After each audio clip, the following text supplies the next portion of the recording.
Halo, salam dari Mendikbud. Kita sedang melalui krisis COVID-19. Krisis yang memakan begitu banyak nyawa, yang menjadi tantangan luar biasa bagi negara kita dan seluruh dunia.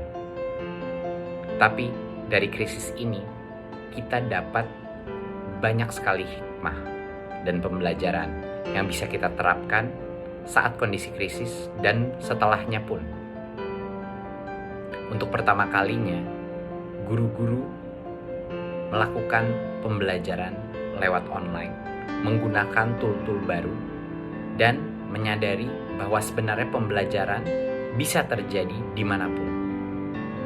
Orang tua untuk pertama kalinya menyadari betapa sulitnya tugas guru, betapa sulitnya tantangan untuk bisa mengajar anak secara efektif, dan menimbulkan empati kepada para guru-guru yang tadinya mungkin belum ada. Guru, siswa, dan orang tua juga sekarang menyadari bahwa pendidikan itu bukan hanya suatu hal yang bisa dilakukan di sekolah. Tapi pendidikan yang efektif itu membutuhkan kolaborasi yang efektif dari tiga pihak ini.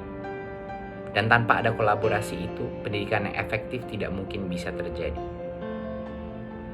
Kita sebagai masyarakat juga belajar mengenai betapa pentingnya kesehatan, betapa pentingnya kebersihan, dan betapa pentingnya norma-norma kemanusiaan di dalam masyarakat kita. Timbulnya empati, timbulnya solidaritas di masyarakat kita pada saat pandemi COVID-19 ini merupakan suatu pembelajaran yang harus kita kembangkan bukan hanya di masa krisis ini, tapi pada saat krisis ini sudah berlalu.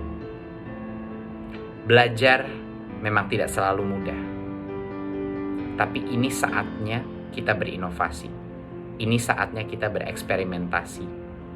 Inilah saatnya kita mendengarkan hati nurani kita dan belajar dari COVID-19 agar kita menjadi masyarakat dan bangsa yang lebih baik di masa depan. Terima kasih. Assalamualaikum warahmatullahi wabarakatuh.